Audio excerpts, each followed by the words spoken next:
Maraming taon na ang nakalipas mula nang maranasan namin ang kahindik-hindik na pangyayari sa probinsya ng Capiz. Dalaga pa lamang ako na mangyari ito.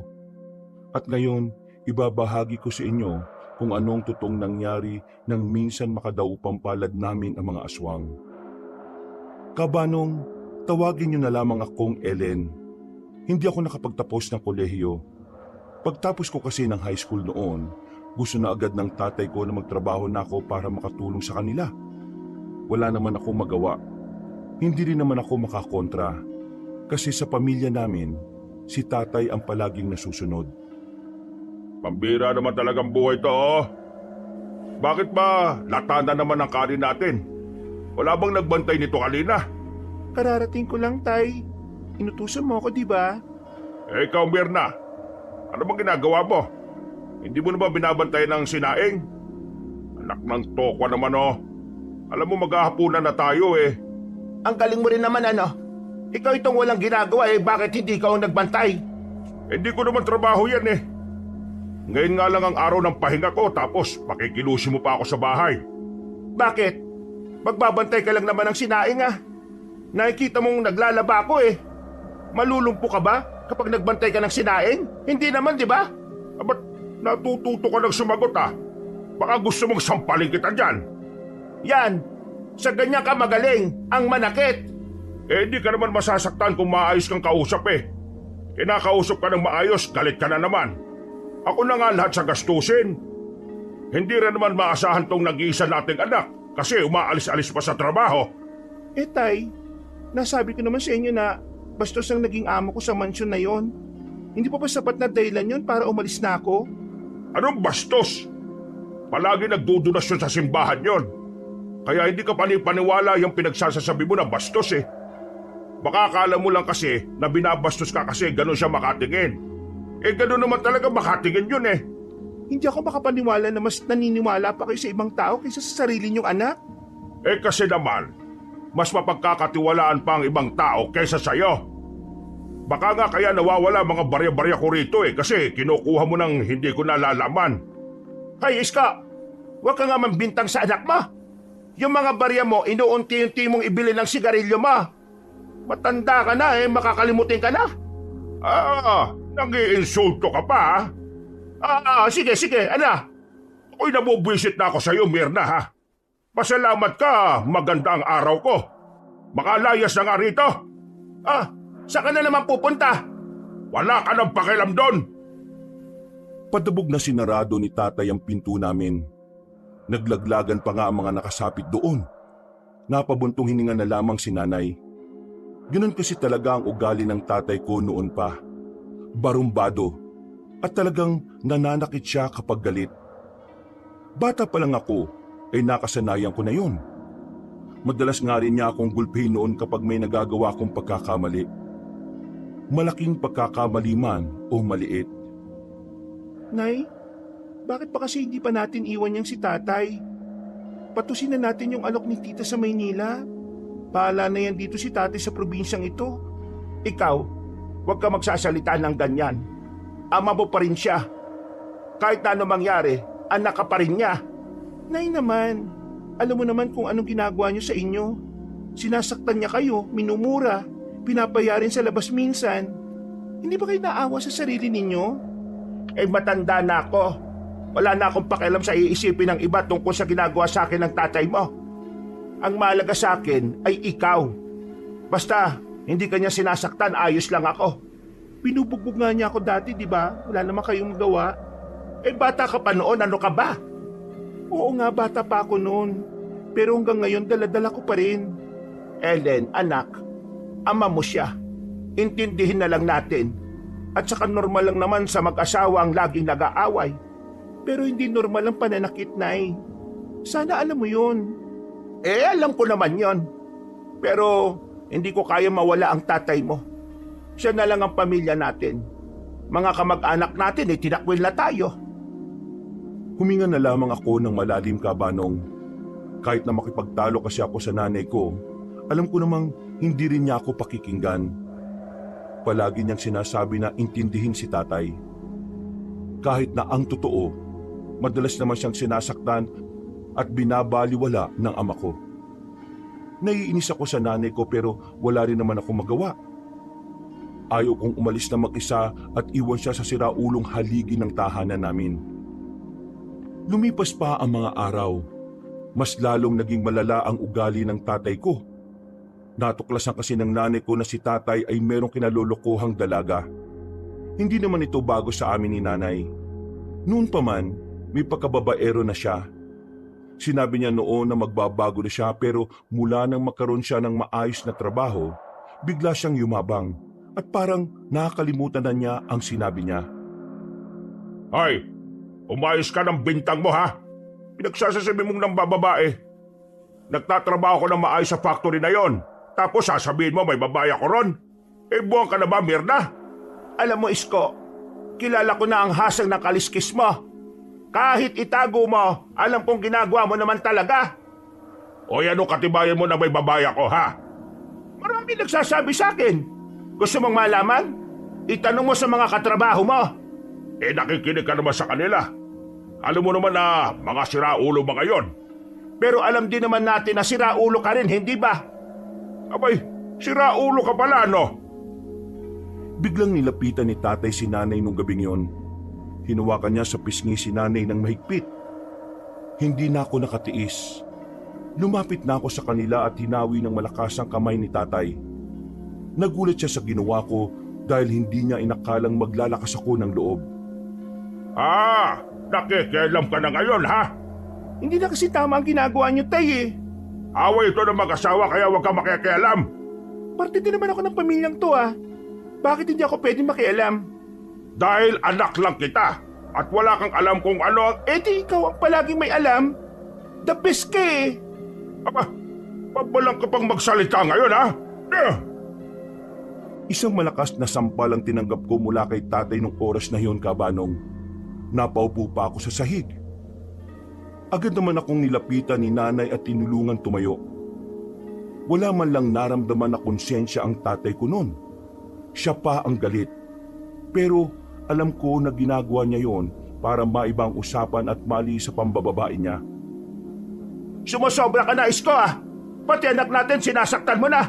Anong klaseng ama ka? Anong klaseng anak yan? Yun ang itanong mo.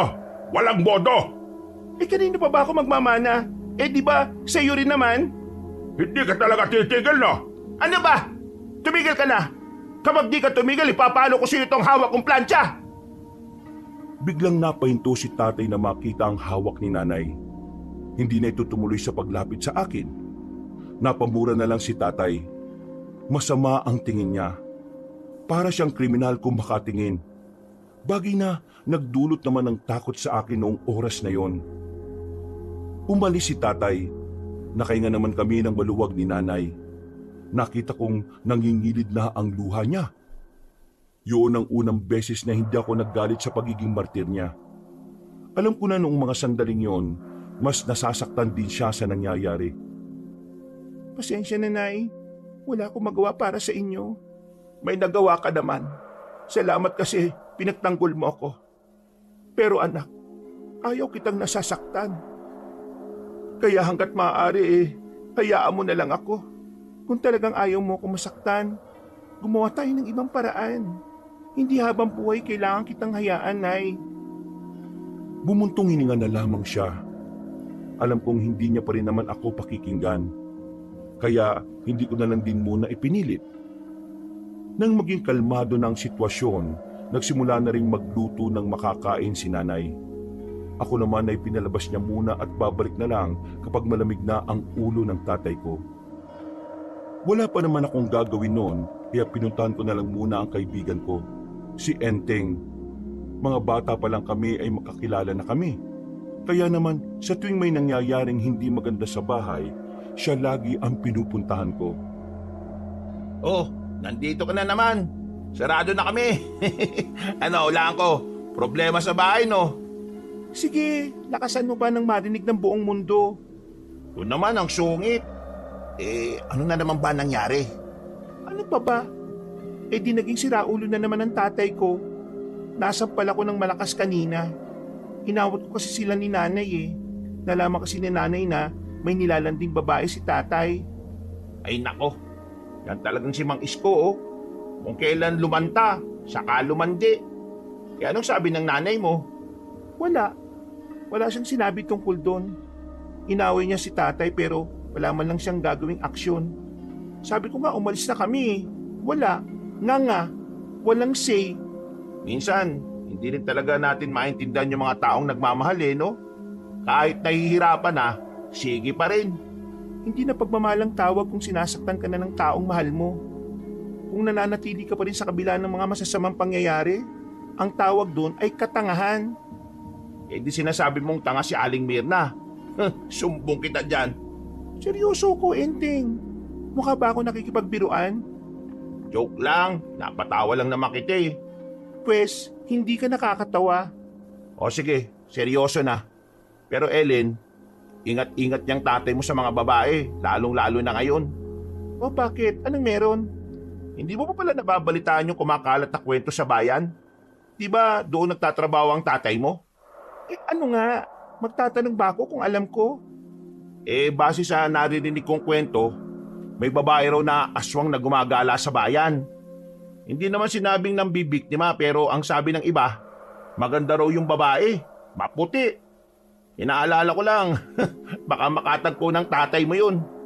Isa na nga makatagpo niya para mabawasan naman yung mga siraulo at babaerong tao sa mundo. Uy, masama yan ha. Ano masama? Yung pinagdarasal mo na mapahamak ang iba. Mas masama yung nananakit siya ng anak at asawa. Hindi mo ko maintindihan, Enteng. O na, di na kita ko kontrahin.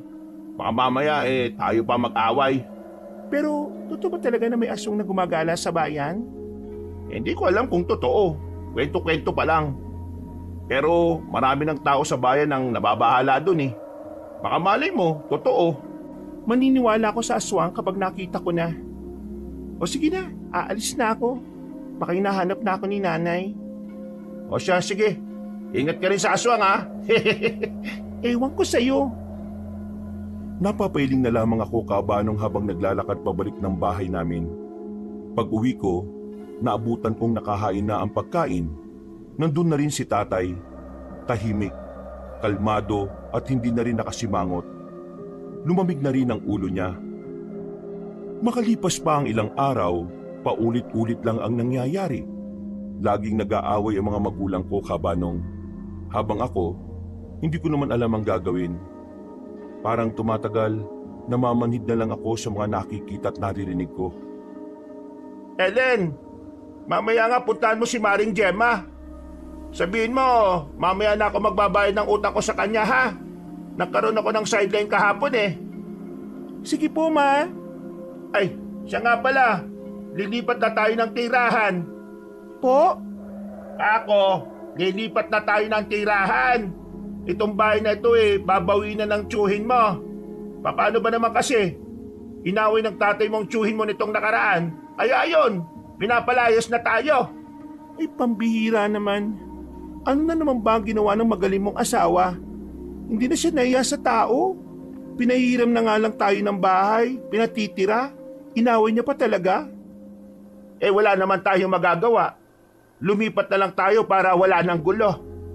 Ang tanong, may malilipatan ba tayo? Eh meron naman. May nahanap na ang tatay mo.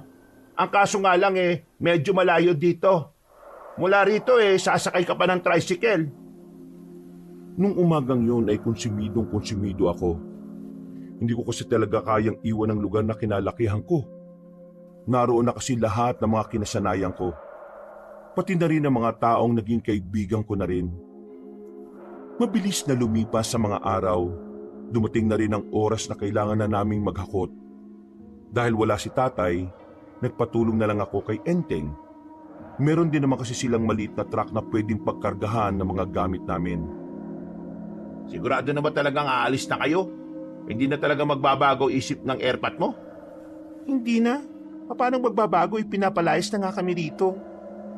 Humingi na lang kasi siya ng sorry sa tiyuhin mo para hindi na kayo umalis. Si tatay, hihingi ng sorry. Mas malabo pa sa sabaw ng pusit yan. O sige na, isampan na natin itong mga gamit para makaalis na rin tayo. Ay sige, Basta, turo mo na lang sa amin kung saan ha. Si nanay ang nakakalam eh. Hindi pa rin kasi ako nakakapunta ron. Ay, siya nga pala. Ito nga pala pinsan ko, si Balong. Siya ang magmamaneho nitong truck. Hi, maganda umaga. Pasensya ka na kuya ah. Walang maganda sa umaga ko eh. Ikaw? Ha? Wala. Yakit na natin itong mga gamit nyo. Wala. Ina mo pumake up. Napapailing na lang ako, Kabanong. Maya-maya pa, isa-isa na rin naming hinakot ang mga gamit. Hindi naman karamihan yung kaya agad na rin kaming nakatapos. Bago mag-alas 10, bumiyahe na rin kami. Mga kalahating oras lang, narating na rin namin ang sinasabi ni nanay na magiging bagong bahay namin. Nagsalubong agad ang kilay ko. Unang tingin ko pa lang, alam ko nang mabuburyo ako doon. Nakita ko kasi yung mismong bahay lang namin yung nakatirik doon. Maayos naman yung bahay. Gawa na sa bato at may ikalawang palapag. Meron ding bakuran na maayos naman. Ang problema ko lang talaga, wala man lang kaming kapitbahay. Wala rin kahit na anong tindahan sa paligid. Ma, seryoso bang dito tayo titira? Ay bakit? Ayaw mo ba? Di hamak na mas maganda ito kaysa sa pinanggalingan natin. Yari na ito sa bato, itong bahay na ito. At tingnan mo naman ang bakuran. Pwedeng lagyan ng mga pananim na gulay. Mura lang ang kuha ng tatay mo rito. Bahay raw ito ng kakilala niya eh. Kaysa nakatenga lang dyan, pinaupahan nila para magamit. Nay, wala man lang tayong kapitbahay dito oh. Tayo lang ata nakatira dito eh. Eh mas maganda nga yan. Mas payapa buhay natin dito. Aling Mirna, paano kayo bibili ng mga pangangailangan nyo rito? Ang sabi naman ni Isko, may mga kabahayan din sa gawing yan. 10 minutong lakaran lang. Doon, pwede makabili. Yun naman pala eh. Nakakaburyong ang ganitong lugar. Wala man lang makausap na tao dito. Ayoko rito, Nay. Sa iba na lang tayo. Hayaan na lang natin si tatay na tumirang mag-isa rito. Ellen, anak, alam mo naman na hindi natin pwedeng gawin yon, di ba? Sige na anak, Makisama ka na lang. Gusto ko na lang namang makalayo sa lugar natin dahil puro na lang chismis ang naririnig ko. Na background check nyo naman po muna itong area bago nyo nilipatan? Anong background check? Aling Mirna, yun po yung aalamin nyo muna kung anong meron sa lugar na ito. Kung ayos lang ba? Kung ligtas ba to para sa inyo? Ganong bagay po. Sabi naman ni Isko ayos naman daw dito. at kay tatay ka pa talaga naniwala? Nung mga sandaling yon ay wala na rin naman akong nagawa. Kaysa makipagtalo pa sa nanay ko na alam kong wala rin naman pakikinggan sa sinasabi ko, binuhat at binaba na lang namin ang mga gamit namin. Ilang minuto lang ay naipasok na rin namin yon sa bahay namin. Tinulungan kami na magpinsan na magsalansan at magayos ng mga gamit namin. Tanghali na nang matapos kami. Doon na rin namin pinagtanghalian ng dalawa. Habang kumakain kami, nakita naming may napadaan na babaeng maganda sa labas. Sobrang puti, matangkad. Aminado kong mas maganda pa siya kesa sa akin. Napaka-amo rin ang mukha niya. May daladala siyang balde. Basta talaga magandang babae, ganyan ang tingin nyo, no? Parang mababali ang lig nyo kakatanaw. Ngayon lang kasi ako nakakita ng ganong klase ng mukha, no? Sobrang ganda eh. Parang sobrang perpekto niya. Gusto mo bang tanungin ko pa ang pangalan niya para sa'yo? Sige, gusto ko yan. Si Raulo. Napapailing na lamang ako, Kabanong. Inubos ko na lang ang kinakain ko. Pagkatapos ay hinatid ko na ang dalawa sa labas. Kailangan na rin kasi nilang umuwi noon dahil hiniram lang din nila ang truck sa tiyo nila. O paano? Una na kami. Maraming salamat talaga ha. Babawi ako sa inyo sa susunod na araw. Hindi na kailangan. Bukal naman sa puso namin ang ginawa namin eh. Ngumiti lang ako sa kanila. Kumuway pa sila sa akin bago sila tuluyang umalis. Napatingin ako sa paligid. Napapailing ako sa ideyang magiging kabagot-bagot ang buhay namin doon. Mabilis na lumipas sa mga oras. Sumapit na rin ang gabi. Kaming dalawa pa lang din ni nanay sa bahay. Hindi pa nakakauwi si tatay noong mga oras na yon. Madilim na sa paligid namin. parang nakakabingi ang katahimikan. Ang mga huni ng kuliglig ay parang hindi kapayapaan ang inihahatid sa amin. Para kung binabagabag sa hindi malamang dahilan. Nay, sigurado bang alam ni tatay ang daan papunta rito? Oo naman, siya nga nagturo nito sa akin eh. Nay, hindi ka ba natatakot sa lugar na ito? Bakit naman ako matatakot? Sobrang tahimik eh. Madilim. Wala man lang tayong kakilala rito. Kapag may nangyaring masama sa atin dito, wala tayong mahihingan ng tulong eh. Yung sinasabi mong lugar na may mga pamilihan, may 10 minutong lakaran pa. Ellen, pwede ba? Huwag ka nga mag-isip ng kung ano-ano. Ginugulo mo lang ang isipan mo. Ang mabuti pa, mauna na tayong kumain at baka mamaya-maya pa makakarating ang tatay mo. Hindi talaga ako mapalagay noon. Hindi ako komportable sa kinalalagyan namin. Parang sa tuwing titingin ako sa labas ay meron palaging nakatingin. Sanay naman ako sa mga madidilim na lugar at sa mga tahimik. Pero para sa akin, kakaiba ang gabing yun. Pumasok na lang ako sa sarili kong kwarto. Sa bahay kasi na naupahan namin, may 2 kwarto. Puro nasa taas. Ang kwarto ko'y katabi lang naman din ng kinatatay at nanay. Lumapit ako sa malaking bintana. Bago ko isara, tumingin na muna ako sa labas. Puro kadiliman lang ang nakita ko kaya sinara ko na lang. Halos 1 oras na yata ako nakahiga pero di man lang ako dinadalaw ng antok. Hindi nagtagal, nakarinig na ako ng malakas na hiyaw. Hiyaw na parang nagmumula sa isang mabangis na hayop. Galing ang hiyaw sa kagubatan. Nakaramdam ako ng takot kaya bumangon na muna ako at pinuntahan ng kwarto ni nanay. Oh, bakit? Akala ko ba tulog ka na? Nay, narinig mo ba yun? Ha? Ang alin? Yung malakas na hiyaw na parang galing sa gubat? Malakas na hiyaw? Eh wala naman akong naririnig. Meron akong narinig eh. Maya-maya ay meron na namang malakas na hiyaw mula sa gubat. Oh, yun oh. Narinig niyo ba yun? Aba, oo nga no. Baka naman asong ligaw lang naman sa gubat. Asong ligaw? Paano naman magkakaroon ng aso sa gubat? Ay nako, ang kulit. Malamang na ligaw. Kaya nga asong ligaw eh. Ikaw talaga, Ellen, no? Huwag mo nang tinatakot ang sarili mo. Matulog ka na. Eh, Nay, paano kung Ano? kung aswang yung narinig nating humiyaw? Aswang? Eh di ba hindi ka naman naniniwala sa aswang? Ang sabi mo pa nga maniniwala ka lang kapag nagpakita na sa'yo. Eh nagpakita na ba? Malamang hindi pa, Nay. Eh di walang aswang. Eh sige na, pasok na sa kwarto. Bukas na uuwi ang tatay mo.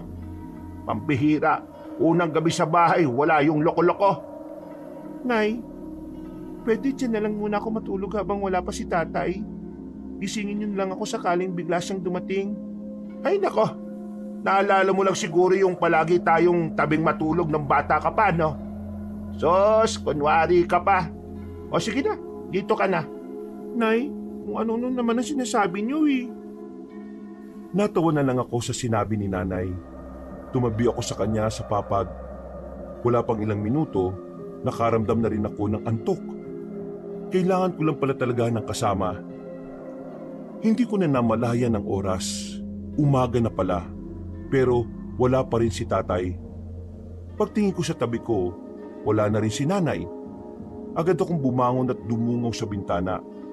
Nakita ko siyang nagsasalang na ng pang-agahan namin sa bakuran. Ah, bumaba ka na riyan at tulungan mo ako magsibak. Nagilamos ako kaagad. Tinulungan ko si nanay sa ginagawa niya. Habang abala kami sa niluluto, muli naming nakitang dumaan ang magandang babae. Nakangiti siya sa amin. Sabay, pinasadahan niya ng tingin ang kabuuan ng aming bakuran. Kaagandang dalaga nito no? Sino kaya mga magulang nito at bakit parang perpektong pagkakagawa sa kanya? Buti pa sa iba nasabihan mo ng maganda. Pero ako wala akong matanda na sinabihan mo ako ng maganda, Nay. Ay, ano ka ba naman? Siyempre maganda ka rin naman. Kaso, Anong kaso? wala. Itinuon ko na lang ang tingin sa magandang babae na papalayo. Nakakainggit ang kagandahan niya. Naiintindihan ko na kung bakit halos mabali na ang liig ni Enteng kakatingin sa babaeng yun. Sumapit ang tanghali. Sa wakas ay dumating na rin ang magaling kong tatay. May dala siyang plastik na may laman na ulam. Buong akala namin ay pasalubong yun sa amin. Yung pala ay para sa kanya lang. Lechong manok to, pakitabi na muna. Kakainin ko yung mamaya paggising ko ha. Matutulog ka kagad? Eh ano bang gusto mong gawin ko? Tumambling, sumayaw. Ang ibig kong sabihin, wala ka man lang bang sasabihin kung saan ka galing? Hindi mo kami inuwian nung unang gabi dito sa bagong bahay na ito. Eh nagpunta lang ako sa tropa.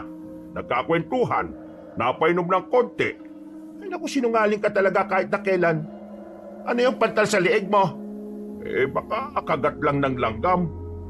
Nabubuang ka na naman eh ano. Tay, alam ni nanay na chikinini yan. Kaya dapat aminin mo na lang. Ah, nakikisabat ka na naman. Gusto mo na naman yata masaktan eh. Hindi na lang ako nagsalita ulit, Kabanong. Gumisi na lang ako at itinuon ang atensyon sa paghuhugas ng plato. Pinakikinggan ko lang silang dalawa. Alam ko kasi na anumang oras, sisiklab na naman ang away nila. Eh naku, tigil-tigilan mo na ako, Mirna ah. Pagod ako. Alam mo, Isko, wala naman akong pakialam kung gusto mo lang humanap ng iba na mas bata at mas maganda o mas sexy. Pero ang akin lang naman umuwi ka rito. Magpakita ka rito. Lalo na ngayon na bago lang tayo rito. Eh napainom nga ako. Alam nga namang umuwi ako ng lasing, di napaano ako sa daan. Nag-iisip ka ba talaga? Eh di sana nagsabi ka man lang na hindi ka uuwi.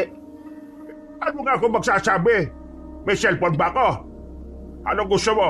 Utusan ko yung manok na lumipad para magdala ng mensahe sa'yo, ganon. Ay nako, pilosopo. Matutulog na ako. Mambabae ka lang hanggat gusto mo. Basta magbigay ka ng panggastos dito sa bahay. Hindi na siya pinansin ni tatay at umakyat na lang sa taas. Sandali ko naman binitiwan ang ginagawa ko at agad na lumapit sa nanay ko. Nag-init kasi ang ulo ko sa mga narinig ko. Nay, seryoso ka ba sa mga sinasabi mo? Marami ako sinabi, alin ba doon? Naayos lang mambabae si tatay basta magbibigay siya ng pera? Anong klaseng pag-iisip yan? Ellen, matanda na ako. At kahit matanda na rin ang tatay mo, meron pa rin siyang pangangailangan bilang lalaki. Kung hindi ko na siya mapapasaya dahil di ko na mabibigay ang gusto niya, hahayaan ko na siyang makuha yun sa iba. Nay naman, sinasaktan yung sarili niyo eh. Ellen, anak, ayos lang ako. Kagaya nga na sinabi ko, matanda na ako. Hindi na ganong malaga sa akin ang pagmamahal ng tatay mo. Ang iniisip ko na lang ngayon ay tayo. Oo, ayos lang sa akin. Bahala siyang mambabae. Basta yung obligasyon niya sa pamilyang ito ay gagawin niya. Nay, hindi ako makapaniwala sa iyo. Pasensya na sa sasabihin ko, Nay, pero nagpapakatanga ka na eh. Hindi ko na natiis ang sinabi ko, Kabanong. Agad na rin akong bumalik sa kusina para ipagpatuloy ang hinuhugasan ko. Pero may sinabi pa si nanay na talagang kumurot sa damdamin ko. Wala na akong kakayahan sa ngayon na itaguyod ang pamilya natin kung dalawa lang tayo. Kaya kung pagpapakatanga lang ang paraan para makasalba araw-araw, titiisin ko muna yun hanggang sa umayo na ang panahon sa atin. Huwag ka mag-alala. Kapag nagkaroon na ako ng pera, aalis din tayo rito. Sa ngayon, kailangan ko munang magpakatanga para mabuhay tayo. Dahil sa sinabing yun ni nanay, kinahapunan ay naisipan kong maghanap na ulit ng mapapasukang trabaho. Gusto ko na kasing umalis sa poder ng tatay ko. At magagawa ko lang yun kung may sapat na pera kami para humiwalay. Sandali kong iniwan ang nanay ko sa bahay namin. Bumalik ako sa dating lugar namin at hinanap si Enteng. Papatusin ko na rin ang trabahong inaalok niya noon. Uy, Enteng! Uy, long time no see Buang, magkasama lang tayo kahapon. Yung ano pala, pwede ba akong sumama sa trabaho mo? Kailangan ko kasi ng pera para makaalis na kami ni nanay eh. Papasok ka sa trabaho ko? pwede bang lumabas? Sus, piloso po tong babae na to oh. Ano nga kasi, pwede ba o hindi? Kaya mo bang maghalo ng simento? Halo ng simento, gawain ng lalaki yun eh. Yun ang trabaho ko eh. Sabi mo papasok ka. Yan ba yung sinasabi mo nung nakaraan? Yung pagpapakain sa farm ni Sir Jayat. Wala na ako ron. Nakalimutan kong pakainin yung pabo niya. Ayun, kinagabihan na namlay. Buti hindi namatay. Kaya sinisanti ako. Pambira naman tong tao na to oh. Wala rin. Gusto mo ng trabaho. Kausapin mo si Balong. Hindi naman kasi kami close nun eh. Ikaw na. Ikaw na. Ikaw papasok eh. Trabaho ba? Farm din. May farm sila Balong. May kaya rin kasi sa buhay yun eh. Ang gagawin mo lang doon, papakainin mo yung mga baboy, kambing at baka. Madali lang naman. Di ba sabi mo dati malapit ka sa mga hayop? Kaya alam kong kaya mo yun. Malapit ako sa mga hayop. Kaya nga, close tayo eh. Uy, buwang talaga to. Nasan ba si Balong? Di punta mo sa bahay. Andun, patambay-tambay lang. O sige na, bumalik ka na sa ginagawa mo. Baka masisanti ka pa ulit. Tinapi ko na lang si Enteng sa balikat. Pagdating ko sa bahay nila Enteng ay kagad ko rin namang nakausap si Balong. Saktong kailangan pala talaga nila ng isang tao para sa farm nila. Isinama niya ako kaagad sa kanila. Hindi naman yung kalayuan sa baryo kaya nakarating din kami kaagad. Malawak ang kanilang farm. Sa labas pa lang ay maririnig na ang iba't ibang hayop na parang nanghihikayat na pakainin sila. Kapag ganyan ang ingay ng mga hayop, ibig sabihin gutom na yan. Ang kain kasi nila alas 6 ng umaga, alas 12 ng tanghali, tapos ngayong alas 4. Bakit alas 4 ng hapon? Di ba dapat alas 6 din? Para tiga-6 na oras ang pagitan? Hindi sila pwedeng pakainit kapag maggagabi na. Maga kasi ang tulog ng mga alaga namin dito. Bawal sila mapakain kapag matutulog na sila. Yung iba kasi hindi natutunawan eh. May namatay na kaming kambing na ganun ang nangyari. Kaya dapat 2 oras bago ang pahinga nila, saka sila pinapakain. Ituturo ko naman sa iyo lahat ng mga dapat mong malaman dito. Alam ko naman na madali mo lang makakabisado mga yon. O tara, pasok na tayo. Ililibot kita sa farm. Maraming salamat ha. Kailangan ko kasi talaga ng pera ngayon eh. Nakwento naman siguro sa'yo ng pinsan mo ang dahilan. Oo. Alam ko yun. Kaya nga gusto rin kitang tulungan eh. Ay, siya nga pala. May mga oras na ginagabi na ang mga tao namin dito ha. Ayos lang ba sa'yo yun?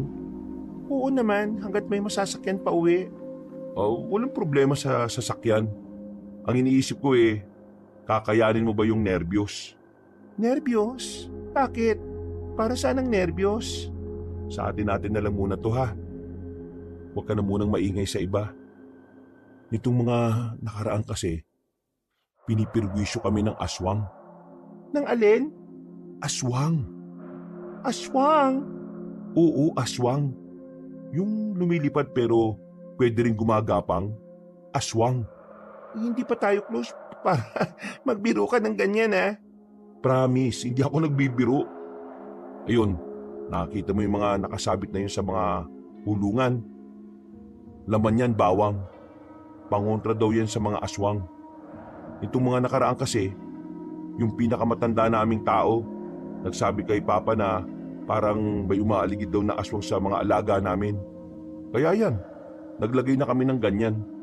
O sige, sabihin na nga nating totoo yung sinasabi mo. Pero bakit mga hayop ang puntirya ng mga aswang? Di ba nga ang puntirya nila mga buntis o kaya naman bata? Basta tao. Sa pagkakasabi sa akin ng isa kong tiyuhin, may mga ginagawang ritual daw kasi ang mga aswang na yan. At para maisagawa ang mga ritual nila, kailangan nila ng mga alay. Tapos, yung alay na hayop, kakainin din nila yun. Take note ha, buhay nilang kakainin. Yun ang sabi sa akin. Sa hindi ko malaman na dahilan, bigla na lang akong nakaramdam ng takot. Nanlamig ako dahil sa kilabot. Minsan na nga lang akong makahanap ng maayos na trabaho, may aswang pa akong pwedeng makaengkwentro. So ang tanong ko ngayon, sakaling maiwan ka rito ng gabi at makita mo ang aswang, kakayanin mo bang protektahan ng mga alaga namin? Hindi naman siguro ako lang ang may iwan dito, no?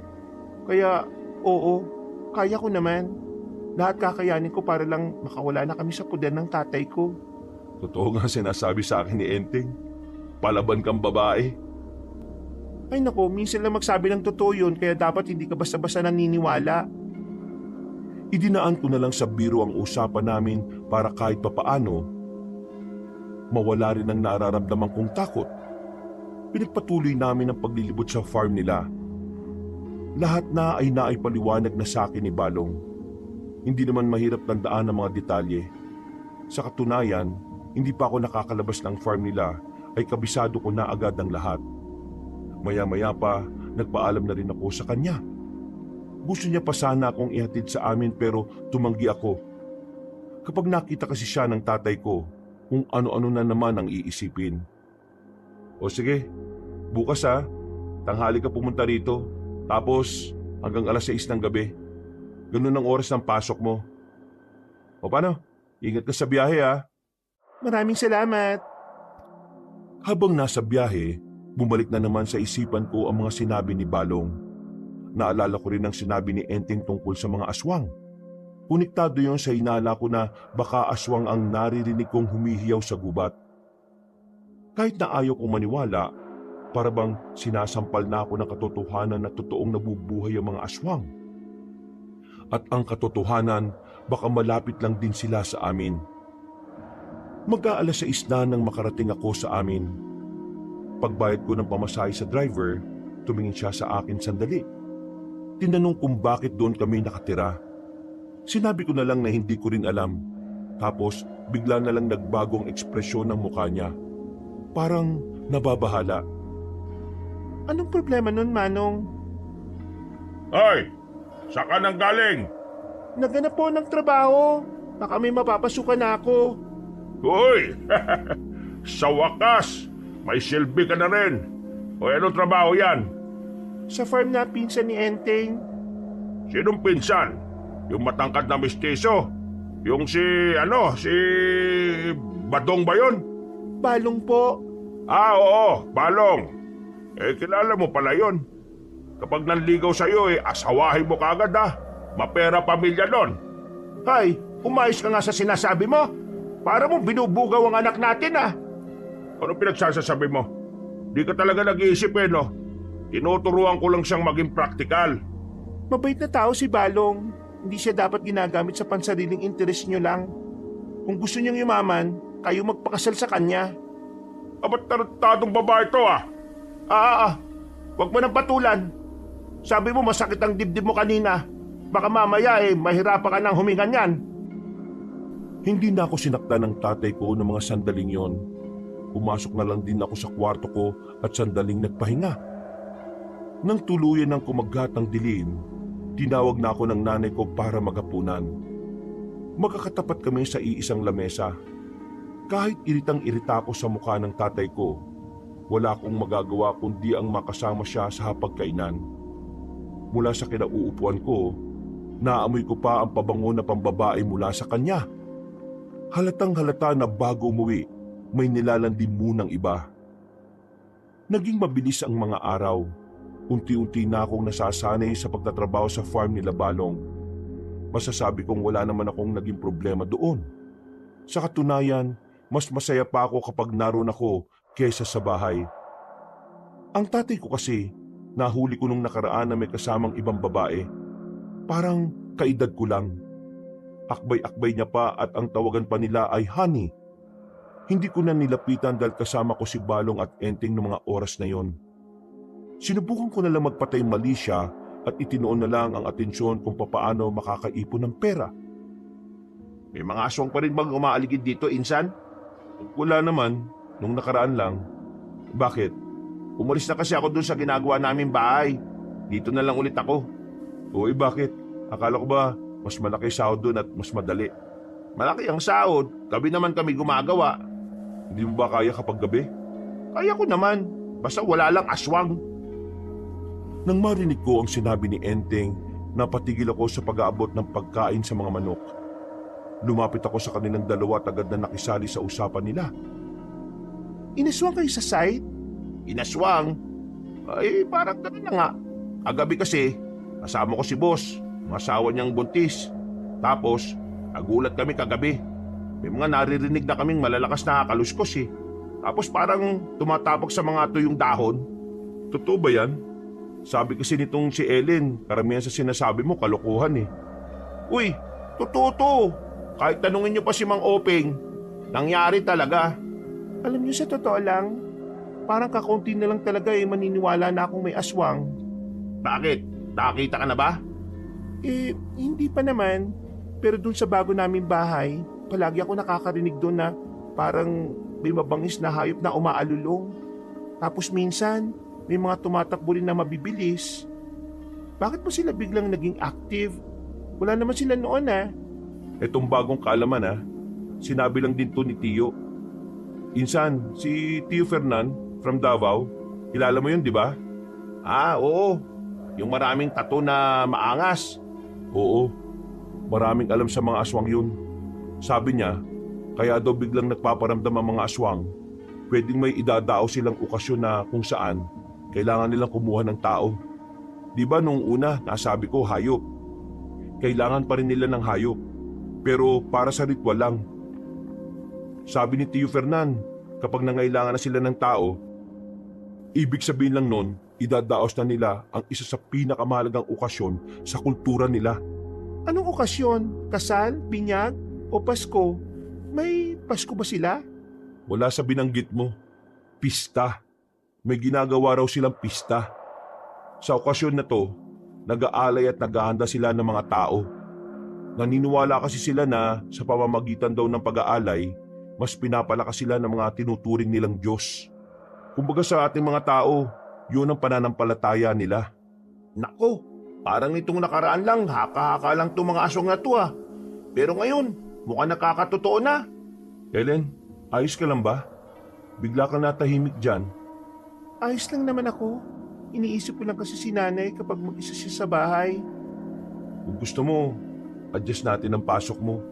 Magsimula ka na lang na maaga, tapos uwi ka ng tanghali para may kasama ang nanay mo hanggang sa gumabi na. Maraming salamat Malaking tulong to para di na ako mag-isip ng kung ano-ano. Itong si Balong ang bait kay Ellen. Sabihin nyo nga sa akin, may iba bang dahilan? Kahit na kailan, napakamalisyoso mo. Nagtutulungan lang kami ni Ellen. Tumulong ka na lang din para matuwa kami sa'yo. O sige na, tutuloy na lang ako sa ginagawa ko. Basta bukas, baga ka na pumasok ha. Tumungo na lang ako bilang tugon. Itinoon ko na lang ang atensyon ko sa pagpapakain ng mga manok. Pero ang totoo, kinakabahan na ako. Nung hapon na yon ay madaling-madali ako makauwi. Mabuti na lang ay maaga naming natapos ang lahat ng gawain doon.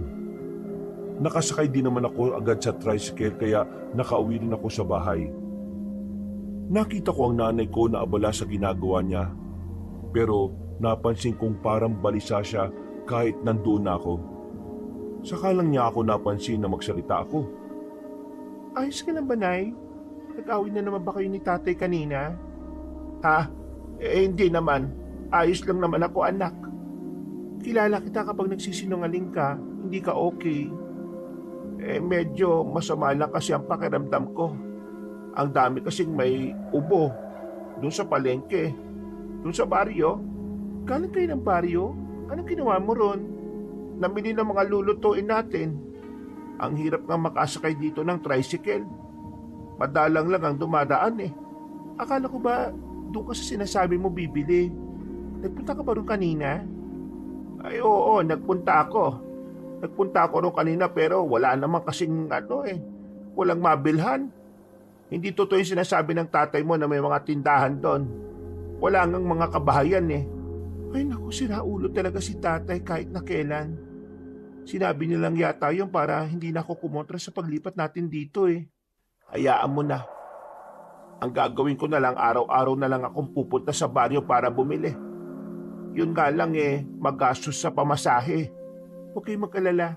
Sa umaga sumabay na lang kayo sa akin. Magiging pang umaga na rin kasi ako eh. Ayoko nang sa gabi umuwi. Bakit naman? Nagkaproblema ka ba? Hindi naman, Nay. Gusto lang kitang may kasama dito sa hapon. Minsan kasi ginagabi na talaga ako. Nag-aalala na kasi ako sa inyo. Lalo na ngayon, kalat na naman ang kwento na may mga gumagalang aswang dito sa atin. Aswang? Akala ko ba sa bayan lang ang kwentong yan? Nay, sa dami ng tsismosa sa baryo, wala ka bang narinig na kahit na isang kwento tungkol sa nangyayari ngayon? Abay wala. Bumibili lang naman ako. Hindi ko na dinaraanan yung mga kaibigan ko at baka mapakwento pa ako. Nay, hindi ko alam kung naniniwala kayo sa aswang pero Nay, kailangan nyo mag-ingat. May nasabi sa akin si Balong. Nangunguha sila ng tao para sa darating na pista ng mga aswang. Hindi na nakapagsalita ang nanay ko. Parang biglang lumalim ang isip nito. Hindi talaga ako mapalagay sa mga kinikilos niya nung gabing yun. Pakiramdam ko talaga ay meron siyang hindi sinasabi. Bagay na hindi ko na muna inalam dahil ayaw ko rin magdulot ng takot sa kanya. Maya-maya lang dumating na si tatay. Kagaya ng palaging nangyayari, maamoy namin na may pabango ng pambabae ang tatay ko. Pero nung gabing yon, para bang may nagbago. Mukhang hindi siya masaya. Parang tensyonado. Nang subukan siya naming tanungin, hindi siya nagsalita at dumiretso na lang sa kwarto niya. Wala, hindi yata sumisigaw ngayon. Hayaan mo na. Ang mahalaga, walang away na magaganap ngayon. O sige na, kain na lang tayo. Kinabukasan ay maaga akong pumasok. Kasama ko na rin si Enting sa trabaho at kaming dalawa ang nakatoka sa oras na yon. Kumusta tulog mo? Kailan ka pa naging concern sa tulog ko? Tinatanong ko lang kasi may sasabihin ako sa'yo. Ano na naman yan? Kapag yan walang kwenta, isasabi ko itong mga pagkain ng manok sa'yo. Nakita ko tatay mo kagabi, may kasamang ibang babae.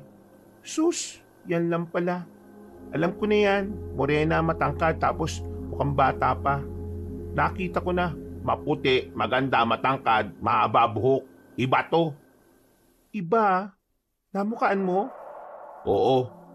Kung natatanda mo yung magandang babae na dumadaan sa harap ng bakuran nyo, siya yun. Ano? Paano nangyari yun? Yun nga kinagulat ko eh. Paano nakuha ni Mang Isko yung ganong klase ng babae? Kung ako yung babae, di ako papatol sa tatay mo, no? Kahit na alam kong babaero naman talaga ang tatay ko, hindi ko mapigilan na makaramdam ng inis. Hindi ko kasi matanggap na ganun niya na lang nilalaro ang mga babae. Kaya nang matapos ang trabaho ko, umuwi kagad ako sa amin. Hindi pa ako nakakarating ng bahay, natanong ko na kagad ang tatay ko na nagmamadaling maglakad. Mahinala ako na makikipagkita siya sa babae niya. Kaya agad ko naman siyang sinundan. Halos 10 minuto rin akong nakabuntot. Nakarating na rin kami sa gubat. Ilang sandali pa, nakita ko na kagad ang tatay ko na may sinalubong na babae. Totoo ang sinabi ni Enteng. Yun nga ang babaeng dumadaan sa bakuran namin. Pasensya na, Linda ha. Hindi kita mapapanagutan eh. Isa pa, hindi naman ako sigurado na akong ama niyan. Ilang beses lang naman tayo nagkita sa beer house. Malay ko ba kung sino-sino gumagalaw sa'yo? Tigilan mo na ako. Huwag mo na akong silip-silipin sa bahay. Hindi akong ama niyan. Baka mamaya maalaman pa ni Biancang tungkol dito makipag-iwalay pa siya sa akin. Kung ano man ang nangyari sa atin nung gabing yon, tawag lang yun ng laman. At saka, nababagot nga ako sa iyo eh. Bakit ba kasi hindi ka nakakapagsalita? Ang hirap intindihin ng mga senyas-senyas mo. Nagulat ako sa narinig ko. Mas lalo kong nagalit sa tatay ko, Kabanong. Doon ko nasabing napakahayop niya talaga. Pati ang babaeng hindi nakakapagsalita ay sinamantala niya ang kahinaan. Nakaramdam ako ng lungkot nang makita kong umiiyak ang babae. Tumakbo ang babae palayo. Naiwang nakatayo si tatay na kumakamot pa sa ulo. Agad naman akong umalis doon. Nauna akong umuwi sa bahay. Pagdating ng tatay ko, sinalubong ko siya kaagad. Anong pakiramdam, Tay? Ano pinagsasabi mo? Anong pakiramdam na meron ka na namang sinaktang babae? Ano na naman to, Ellen? Itong si tatay, may nabuntis na babae. Tapos sinataboy niya lang na parang aso. Alam mo kung ano yung binuntis niya? Babaeng may kapansanan. Sinamantala niya ang kahinaan para lang matikman siya. Miguel ka! Saan mo naman nakuha yung kwentong yan? Ang lakas ng loob. Sinundan kita! Nakita kitang kinakausap mo yung babae kanina. Sinabi mong hindi mo pananagutan kasi di ka sigurado kung ikaw ang ama. At pinamukha mo pa na yung Bianca lang ang priority mo. Totoo bang nakabuntis ka, Isko? Huwag mo nang itanggi. Huling-huli ka na. Huminga ng malalim si tatay. Halatang nagpipigil lang siya ng galit niya. Naramdaman niya siguro na hindi ko na rin siya titigilan kaya hindi na rin siya nagkaila pa. Totoo yun. Ano naman ngayon? Ha? Ano naman ngayon kung nakabuntis ako ng iba? Di ba nga ang sabi nitong nanay mo wala na siyang pakialam sa pambababae ko? Basta nagbibigay ako ng pera ayos na yun, hindi ba? Pero ibang usapan na kung meron kang binuntis at meron kang sinirang buhay. Isko naman, ano bang ginagawa mo? Paano kung magalit ang pamilya nun? Paano kung balikan ka nun at madamay naman kami ng anak mo? Nag-iisip ka ba talaga? Hindi naman nag-iisip kasi kahit kailan, wala naman pakialam sa atin yan eh. Puro kamanyakan lang ang alam niyan. Hoy, matabil na yung dila mo ha?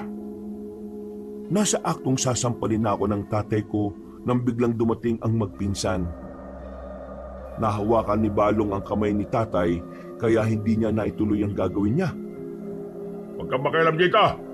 Away na magpapamilya to. Lumayas kayo! Hindi lang po kami basta nakikialam. Ginagawa namin ang tama. At ang mali, hindi po kayo dapat nananakit ng babae. Lalo na kung anak o asawa nyo. Bilib sana ako sa iyo Kaso wala ka rin palang bodo. Kagaya nitong pinsan mong ito. Uy, inadamay nyo pa ako, Mang Isko ha? Nandito lang kami para ihatid itong unang sahod mo, Ellen. Nakalimutan mo kasi yatang bumalik kanina Pagabot sa akin ni Balong ng sobre, parang nagningning ang mga mata ni tatay. Pero nawala ang ngiti niya nang makitang binulsa ko yun. Hindi namin intensyon na makialam sa problema niyo bilang pamilya. Pero bilang kaibigan ni Ellen at nakita namin ang nangyayari, hindi po kami mananahimik at hahayaan na lang nang mangyari ang mali. Kaya pasensya na ho kung nakialam kami. Pero hindi po kami magsisisi sa ginawa namin, Mang Isko. Hindi pagiging tunay na lalaki ang ginagawa niyo Dahil ang tunay na lalaki, may pagpapahalaga sa kababaihan.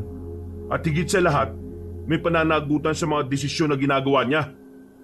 Ay, wag mo kong pangaralan ha. Mas marami akong karanasan sa iyo, Utoy. Marami ka pang kakainin bigas. Huwag kang bida-bida. Natigil ang pagtatalong yon na makarinig na kami ng malakas na hiyaw na galing sa kagubatan. Sabay-sabay kaming napalingon. Hindi ko na namalaya na unti-unti na palang tumatayo ang mga balahibo ko. Ellen, ito na ba yung sinasabi mo? Oo, eto na yon. Ellen, Aling Mirna, mas maganda po siguro kung sasama po muna kayo sa amin. Bakit? Ano ba nangyayari? Saka na lang po muna namin ipapaliwanag kapag nakalis na po tayo dito. Hey! Saan yung dadali ng mag-ina ko? Wow! Kung makatawag na mag-ina, akala mo naman mabuting ama. Kung umbagin kita ngayon dyan. Hayaan niyo na yan. Hindi na namin pinansin si tatay. Sumakay na rin kami sa daladalang sasakyan nila Balong. Habang nasa biyahe, tahimik lang si nanay. Alam kong si tatay ang iniisip niya. Bagay na kinaiinisan ko. Pero hindi ko na lamang pinuna. Ang totoo, kaya kami nagpunta rito kasi nag-aalala kami para sa kaligtasan niyo. Kaninang hapon kasi, sabi ng isang matandang babae na albularyo, mag-ingat daw ang lahat kasi maglilibot daw ang mga aswang ngayon. Hindi siya pinaniniwalaan ng mga tao Mukha raw kasing baliw. Pero sineryoso namin ang sinabi niya. Mas mainam nang mauna tayo sa mangyayari kaysa wala tayong ginagawa para sa kaligtasan natin. Maraming salamat sa inyong dalawa. Hindi ko alam kung paano ako makakabawi sa inyo. Hindi mo naman kailangan bumawi Isipin mo na lang na ginagawa talaga to ng magkakaibigan. Sus! Magkakaibigan mo mukha mo! Idamay mo pa ako dyan! Pagkatapos ng usapan na yon, ay isang mahabang katahimikan ang namayani. Napapatingin na lamang din ako sa labas dahil madilim at parang liblib na rin ang nadaraanan namin. Hindi yun ang karaniwang dinaraanan ko kapag umaalis at umuwi. Kaya naman, alam ko na kagad na ibang direksyon ang tinahak namin. Nalito ako sa dinaanan natin, sorry. Sige lang, baka naman may ibang daan papunta sa baryo. Sabi ko sa iyo eh, kanan yung liko eh, gumitna ka kasi. Napapailing na lamang si Balong. Maya-maya pa. Ano yun? Nakita niyo ba yun? Ang alin? Ano ba yon? Hindi. Mukha lang siyang aso. Pero hindi siya aso eh. Huwag mo sabing, Aswang? Tara, balik tayo. Delikado rito. Agad niyang kinabig ang manibela at sa mga sandaling yon, umarangkada na naman ang kaba sa kalooban namin. Halos lumipad na kami sa bilis ng takbo ng sasakyan. Pagtingin namin sa likod, may nakikita kaming humahabol na parang mga aso. Kulay itim at matatangkad. Kahit na malayo sa amin, naririnig pa namin ang malalakas nilang angin. Mga angin na parang gutom na gutom. malas naman natin. Bilisan mo pa, inahabol nila tayo. Sagad na to! Baka naman mabungko tayo. Kabadong-kabado kami ng mga sandaling yon, Kabanong. Kung ano-anong dasal na nga ang ginawa, wag lang kaming mapahamak. Makalipas lang ang ilang minuto, ay nakalis na rin kami doon. Nakadaan na kami sa tamang direksyon at nakarating na rin sa baryo. Tumuloy na muna kami sa bodega nila Balong sa farm. Doon lang kasi ang bakanting lugar na pwede naming paglipasan ng oras. Diyos ko, buti naman at natakasan natin yung mga aswang na yun. Tingin nyo, nagkataon lang ba na nakasalubong natin sila? O talagang tayo pakay nila? Tingin ko naman nagkataon lang. Pero kung sakaling nahuli nila tayo kanina, hindi naman nila tayo siguro kakainin. Dadalhin siguro nila tayo sa lugar nila at gagawing alay. Nay, kanina ka pa tahimik. Iniisip na naman ba si tatay? Oo kasi mag-isa lang siya sa bahay. Paano kung may mga mapadaang aswang doon? O kaya paano kung balikan siya ng pamilya ng... Nay, huwag na kayo mag-alala sa taong hindi naman tayo pinapahalagahan. Basura naman ang ugali ni tatay eh. Hindi nyo dapat ini-stress ang sarili nyo para sa kanya. Napayuko na lang si nanay. Sa sinabi kong yon, parang nagising siya ng bagya sa katotohanan. Nagpalipas kami ng oras sa farm. Nakahinga ng maluwag dahil walang aswang ang nanggugulo sa amin. Kinabukasan ng umaga, hindi na muna ako pinapasok ni Balong dahil sa nangyari. Hinatid na lang muna niya kami sa bahay para makapag-impake. Buo na ang loob ko noon, Kabanong. Iiwan na namin ang tatay kong babaero. Nay, kilos na. Bakit nakatunganga ka pa dyan? Diyos ko naman, si tatay na naman ang iniisip. Ano bang meron sa lalaking yun at hindi mo mabitiwan? Pasensya ka na anak. Pero umaasa pa kasi ako na magbabago ang tatay mo. Huwag natin siyang sukuan. Nay naman, huwag kang ang bulag. Wala nang pag-asang magbago ang taong yun. Kasi kung gusto niya talaga magbago, gagawin niya yun noon pa. Pero... Natigilan ang pag-uusap namin ng mga sandaling yon nang makita namin si tatay sa bakuran. Tulala siya, sira din ang damit at may mga pasarin sa muka. Agad namin siyang nilapitan ni nanay. Ano nangyari sa iyo? Isko, ano nangyari? Binugbog nila ako. Papatay nila ako. Papatay nila kayo. Sino? Sino yung mga sinasabi mo? Yung pamilya ng babae. Papatay nila tayo kapag hindi ko pinanagutan ang anak nila. Madadamay kayo. Yan nga ba sinasabi ko eh. Kasalanan mo lahat ng ito. Wala nang oras para magsisihan. Kung gusto niyo makaligtas, sumama kayo sa akin. Tatakas tayo. Anak, bilisan mo na. Teka lang. Bakit ba? Hindi ka ba nagtataka kung bakit biglang naging concern niya sa atin si tatay? Malamang pamilya tayo. Hindi ako magtitiwala dyan. Baka lalo tayo mapahamak kapag... Oo, wala kang tiwala. Pero ngayon lang, magtiwala kayo sa akin. Siraulong bata to. Buhay na natin ang nakasalalay dito, no? Buhay natin na iniligay mo sa peligro. Kaya nga itatama eh. Buwang ka pala eh. Kung ayaw mo sumama, bahala ka sa buhay mo. Kami na lang ng nanay mo ang tatakas. Maiwan ka rito. Anak, sige na. Sumama ka na sa amin. Alam ko at alam ni nanay na kahit kailan, hindi ako magtitiwala sa tatay ko. Pero noong mga oras na yon, si nanay ang iniisip ko. Kung hahayaan ko kasi siyang isama ni tatay, baka mapahamak lang din sila. Lalo na't wala namang kaalam-alam si tatay kung papaano niya poprotektahan si nanay. Dahil na rin wala naman talaga siyang pagmamahal kay nanay noon pa. Kaya kahit ayaw na ayaw kong sumama, napilitan na lang ako para mabantayan ko rin ang nanay ko. Agad kaming nag-impake.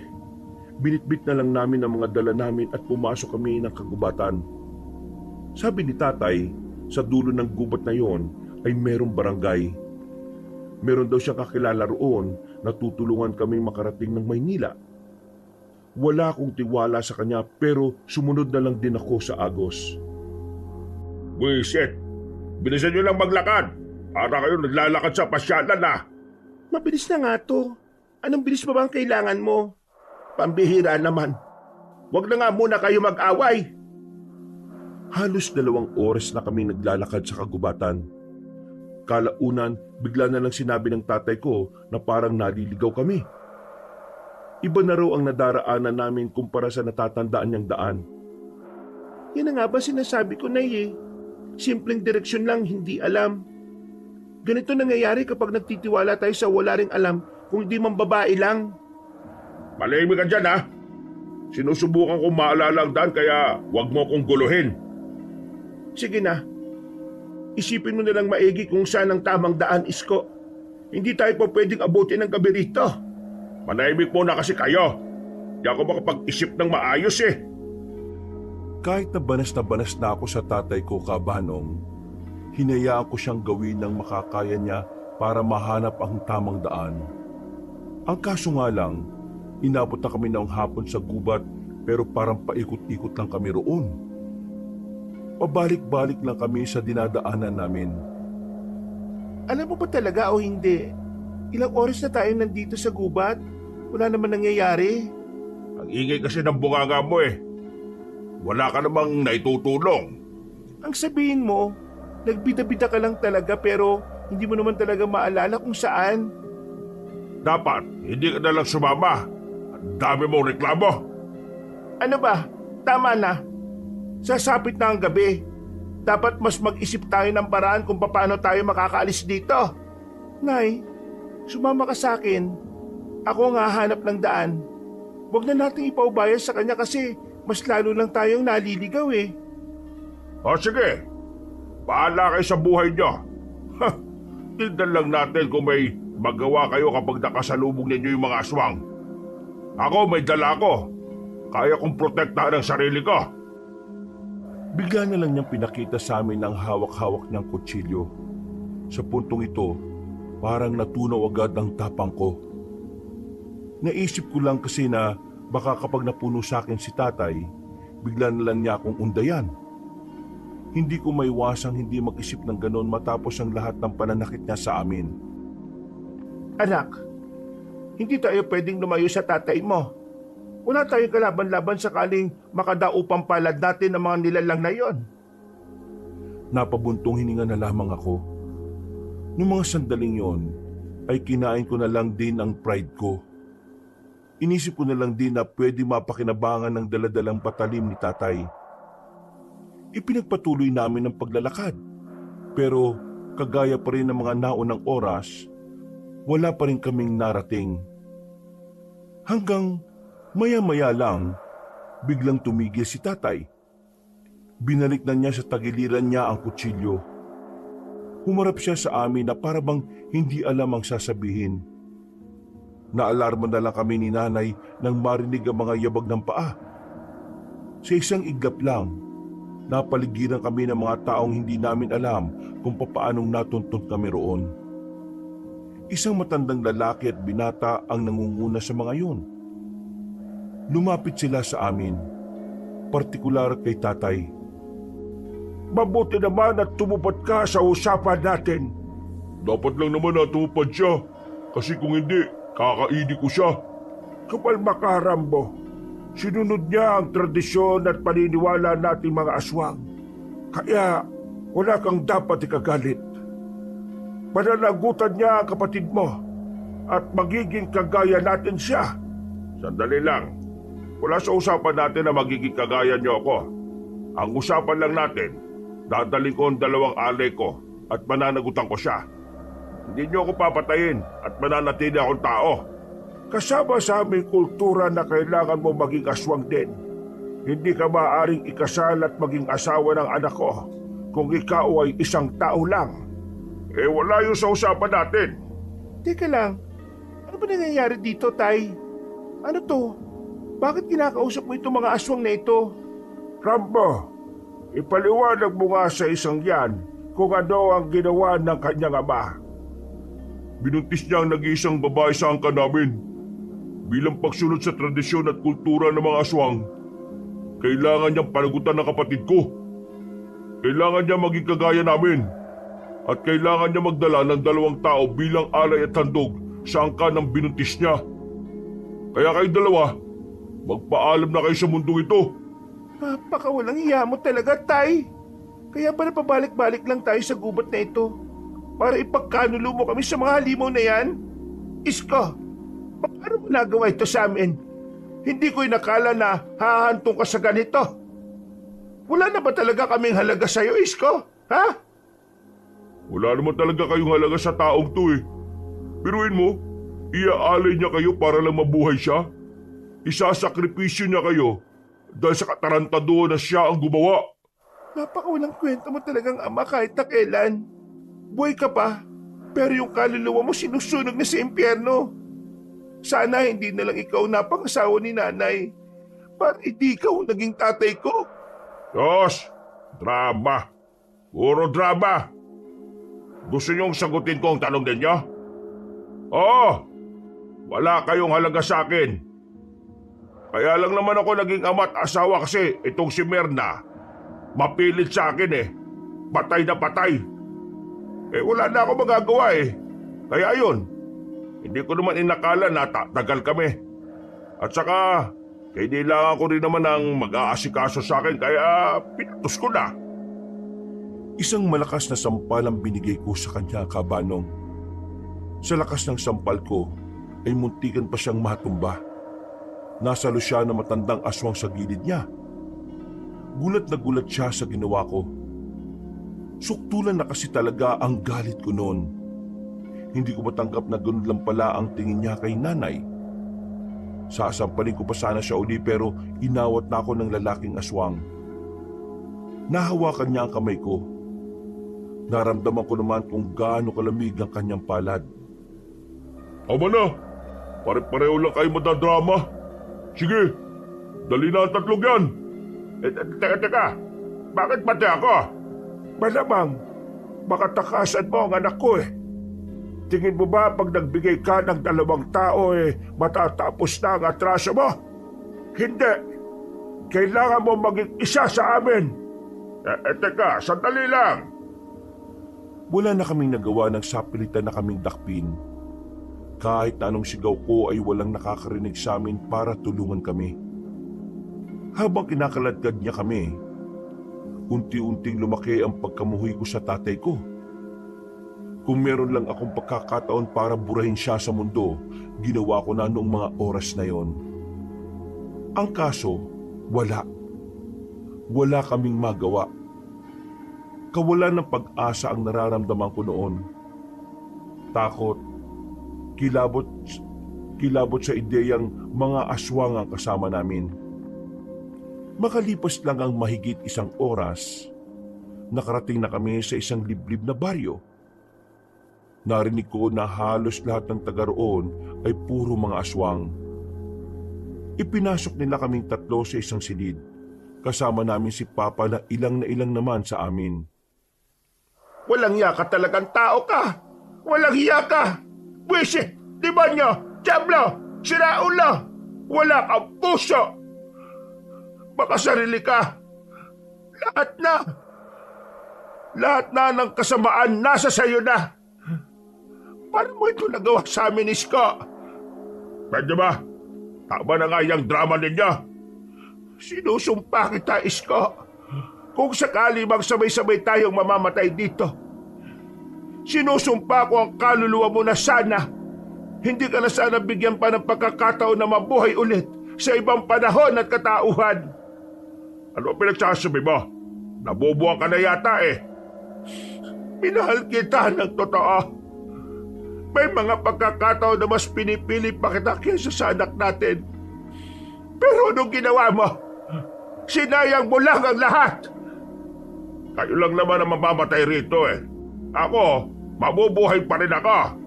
Mabubuhay ka pero hindi ka magiging masaya. Akala mo masaya ang buhay ng mga aswang?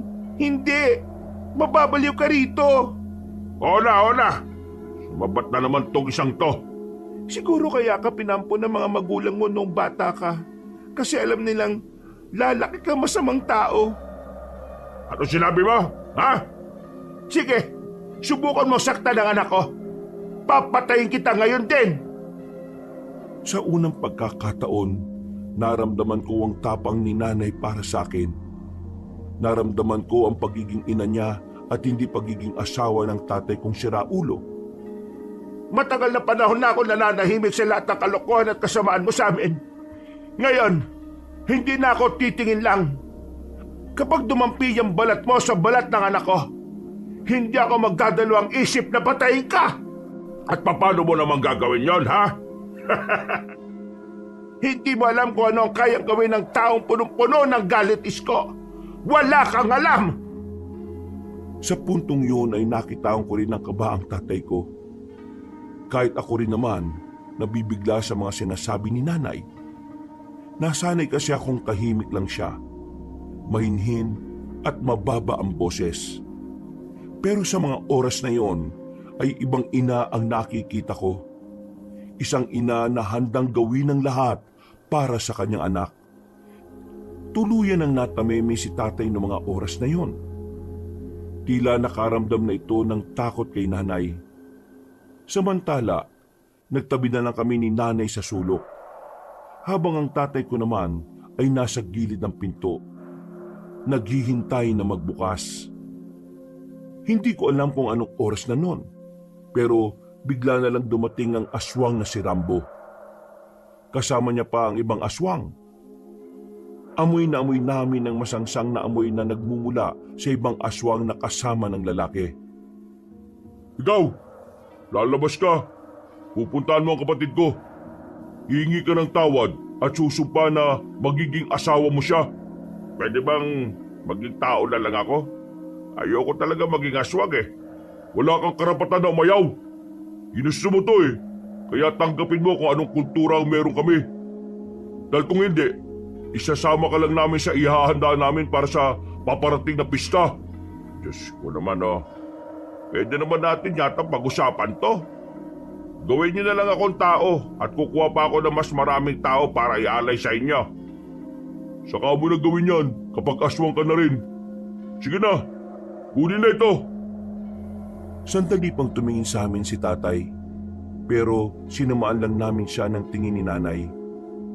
Nang kukunin na siya ng mga aswang, unti-unti nang dumaloy ang mas matinding kaba sa sistema ko. Sinubukan ko makapag-isip kung papaano kami tatakas doon. Pero kapag tinitingnan ko ang silid na kinalalagyan namin, nawawalan ako ng pag-asa. Merong bintana pero maliit at bakal pa ang nakaharang. Ang pintuan naman, bakal din.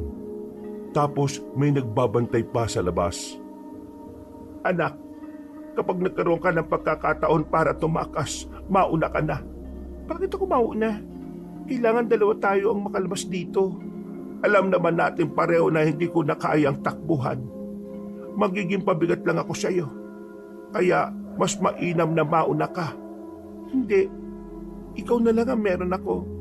Kaya kahit na anong mangyari, gagawin kong lahat para magkasama tayong makakaalis dito. Pero sa ngayon, hindi ko alam. Ang hirap. Mamaya, Baka kunin nila tayo. Narinig ko kanina na may iba pang tao ang kinuha nila. Marami tayong gagawing alay. Kapag kinuha tayo, gagawa ko ng paraan para makatakas ka. Nay, sinabi ko naman sa inyo, hindi ko aalis na mag-isa. Anak, makinig ka.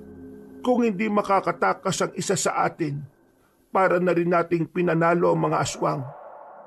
Kailangan may isang makakalabas para makahingi ng tulong. Alam kong hindi ako naging ina sa iyo sa loob ng mahabang panahon. Kaya sana sa pagkakataong ito, hayaan mong gawin ko ang responsibilidad ko bilang nanay mo. Napalunok na lang ako ng laway, Kabanong. Dahil sa totoo lang, hindi ko talaga kayang isipin na may iwan siya. Dahil sa tsansang pagbalik ko, ay wala na siya. Mas lalo lang akong nababahala. Pero kinailangan kong pagkatiwalaan si nanay. Dahil sa huli, napagtanto ko na yun ang pinakamagandang gagawin niya kaysa mamatay na lang kami ng walang saysay. Ano ginagawa niya? Nagsisimula na ba kayo magplano kung paano kayo tatakas? Kung sino ka man, sana hiya mo na lang kaming mabuhay. Biktima lang din kami rito ng kagagawa ni Isko. Wala kami kasalanan sa inyo. Nagmamakaawa ko sa iyo. Alam mo kasi, ganito yan. Maraming aswang dito sa atin. May masasama, may mga walang pakialam sa mga tao. At kami yon. Ang kaso nga lang, dinungisan ng asawa mo ang anak ko. Pero dahil meron kaming tradisyon at kulturang sinusunod, hindi namin siya papaslangin. Kapalit noon ay kayo. Hindi namin pwedeng sirain ang mga paniniwala namin para lang sa mga taong una pa lang ay sagabal na sa pamumuhay naming mga aswang. Ganito ba talaga ang mga aswang? Masasama? Siguro totoo yung kumakalat na balita na nangunguha kayo ng mga hayop, pati na rin ng mga tao. Oo, totoo yun. Masasama kami. Halang ang mga kaluluwa namin. Kaya nga kahit na anong pagmamakaawa ninyo, wala na rin kayong mapapala. Nandito lang ako para sabihin sa inyong bukas ng gabi. Gagawin na namin kagaya namin ng matandang yon. Wala na kaming pakialam sa taong yon. Kahit gutay-gutayin nyo ang katawan, wala na akong pakialam. Eh kami, kailan nyo gagawing alay? Bakit ko naman sasabihin? Kapag sinabi ko, di mas lalo kayong gagawa ng paraan para makatakas. Bago lumabas sa matandang aswang na yon, tumingin pa siya sa akin ng nakakaloko. Makalipas lang ang ilang minuto, may dumating na naman ng mga aswang at kinuha nila kami. Sa pagkakarinig ko, ay isasama na nila kami sa ibang tao na nakabilanggo doon. Habang kaladkad nila kami, napadaan kami sa parang kusina. Masuka-suka kami ni nanay, doon kasi niluluto ng mga aswang ang mga pagkain nila gamit ang karne ng mga tao. Nakikita rin namin na kung saan-saan lang nakalagay ang mga parte ng katawan ng mga taong kinarne nila. Hindi ako makapaniwala sa mga oras na yon. Akala ko dati sa mga palabas ko lang nakikita yon. Pero saksi kami mismo na pwede rin palang mangyari yon sa totoong buhay. Takbo! Nagulat na lang ako nang biglang sinipa ni nanay ang aswang na may hawak-hawak sa akin. Dahil sa lakas ng pagkakasipa ni nanay ay nabitiwan ako ng aswang. Sinamantala ko na ang pagkakataon. Kumaripas ako ng takbo. Nanghahabulin naman ako ng isang aswang. Nakita ko pang hinawakan ni nanay sa binti yun. Iyak ako ng iyak habang tumatakbo papalayo. Pero wala akong magawa dahil yun na lang ang tanging paraan para magkaroon kami ng pag-asa. Dahil sa madilim na rin ang ibang parte ng lugar, nakaalis ako nang walang nakakapansin. Narinig ko pa na naalarma na ang mga aswang dahil sa pagkawala ko. Habang ako naman, dali-daling tumakbo paalis hanggang sa makalabas na ako roon. Narating ko ang bahay namin. Dito ko napagtanto na malapit lang pala ang baryo ng mga aswang sa aming tinutuluyan. Hoy! Enteng, Ano nangyari? Bakit hindi na kayo bumalik? tulungan mo ko. Kinuha kami ng mga aswang. Si nanay naiwan pa ron. Ako lang ang nakatakas. Gagi! O sige, pero sumama ka muna sa akin. Magpapasama tayo kay Balong. Wala na tayong oras. Nasa panganib ang buhay ni nanay. Oo, alam ko. Pero wala tayong magagawa kung dalawa lang tayong pupunta ron. Kailangan natin ng mga kasama. Huwag ka mag-alala. Si Balong at ang mga tsuhi namin, tutulungan nila tayo. Kahit na papaano ay lumiwanag ang pag-asa para sa akin. Agad kaming bumiyahe gamit ang motorsiklong daladala ni Enteng. Buti na lang talaga at saktong pinunta niya kami sa bahay dahil sa pag-aalala. Para sa akin, hulog ng langit si Enteng noong mga oras na yon. Oh, Ellen, buti naman at ligtas ka. Nasaan ang nanay mo? Naiwan siya sa lugar ng mga aswang. Ano? Inabutan ko siya na kararating lang sa bahay niya. Galing daw siya sa lugar ng mga aswang, Insan. Insan, yung lugar daw ng mga aswang, malapit lang din doon sa bahay nila. Sige. Kukontakin ko kagad sila, Tiyo. Ililitas natin ang nanay mo. Marami ding bihag doon. Gagawin silang andog kapag araw na ng piyesta sa kanila. Hindi nagsayang ng oras si Balong. Agad niyang kinausap ang mga tsuhin nila. Kalahating oras lang, dumating ang mga tiyo nila na armado na. Para silang mga rebelde na handang sumabak sa labanan. Meron pa nga mga panyo sa noo. Huwag kayong mag-alala. Ito mga tsuhin ko, mga dati silang army. Kaya marurunong ang mga yan. May liligtas nila ang nanay mo. Enteng, dito ka lang. Bantayan mo si Ellen. Gusto kong sumama. Nag-aalala ko kay nanay eh. Hindi na. Kami na lang. Ituro mo na lang kung saan. Kami na ang bahala. Hindi ka pwedeng sumama. Pasensya na pero mas makakagalaw kami ng maayos kung wala kaming inaalala na iba. Ellen, tama siya. Dito ka na lang. Ipagdasal na lang natin na sana maging matagumpay sila sa pagsagip sa nanay mo at sa iba pa. Pero Magtiwala ka sa amin. Napatango na lang din ako noon, Kabanong. Napagtanto ko na magiging pabigat lang ako kapag sumama pa ako sa kanila. Umalis sila at kaming dalawa na lang ni Enteng ang natira sa bahay ni Balong. Kung kailan nasa panganib ang buhay ko, saka pa nawalan ng tao sa kanila. Kahit kasi kasama ko si Enteng, hindi pa rin mapalagay ang kalooban ko. Ellen, pwedeng umidlip ka muna. Alam kong pagod na pagod ka na eh. hindi ako makakatulog.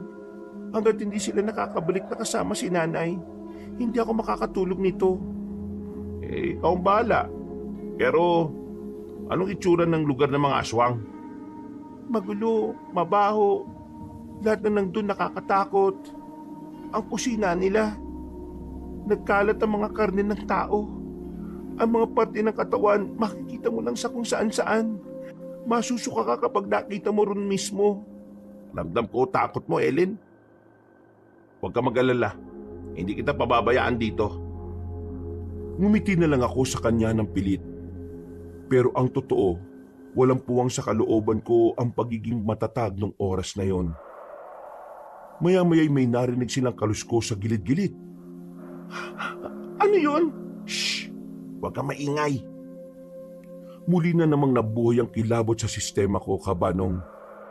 Naramdaman ko na naman ang presensya ng mga aswang. Kaya naman, dinampot ko kagad ang nakita kong bote sa gilid. Si Enteng naman, kinuha agad ang itak. Magandang gabi! May tao ba dyan? Malamang meron. Kaya nga ako nandito eh. Hindi kami sumasagot. Nasa likuran lang ako ni Enteng. Maya-maya pa, naalog na ang pintuan dahil pilit itong binubuksan ng nasa labas. Alam kong nandiyan ka sa loob, babae ka. Amoy na amoy kita.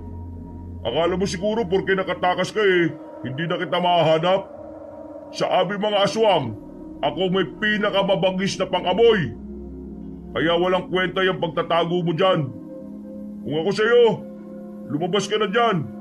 dahil hindi pwedeng kulang ang handog ng tatay mo. Manahimik ka! Hindi mo makukuha ang babaeng to. Mahal to ng pinsan ko, no? At ang sabi ng pinsan ko, patapos lang ang lahat ng ito, ililigawan niya to. Kaya hindi to pwede mapunta sa'yo. Ano ka ba? Ano ba pinagsasabi mo? Ay, sorry. Nadulas lang ako. Nakakatuwa naman dahil may pag-iibigan pa pala ako mahahadlangan.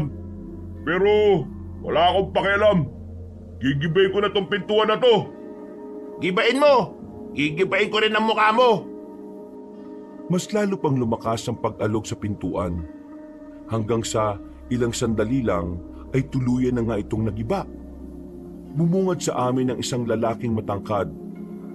May nakakalokong ngiti. Namumula ang mga mata at kulubot ng bahagya ang muka.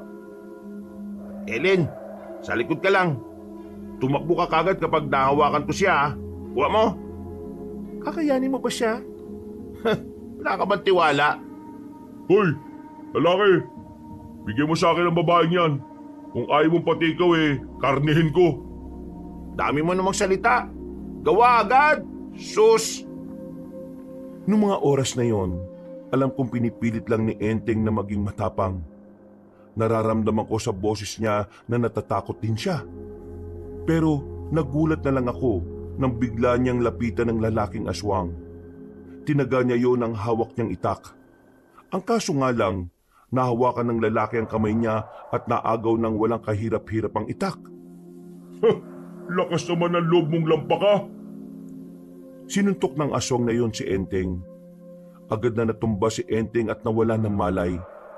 Muli, nakaramdam na naman ako ng kawalan ng pag-asa. Lalo na makita ko ang tingin ng lalaki.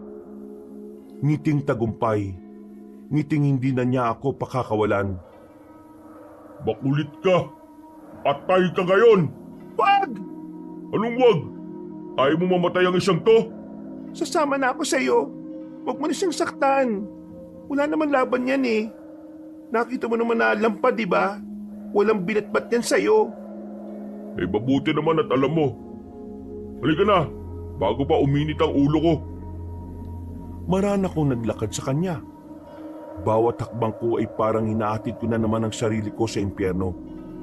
Nang mahawakan na niya ako sa braso, naramdaman ko na naman ang lamig ng kamay niya.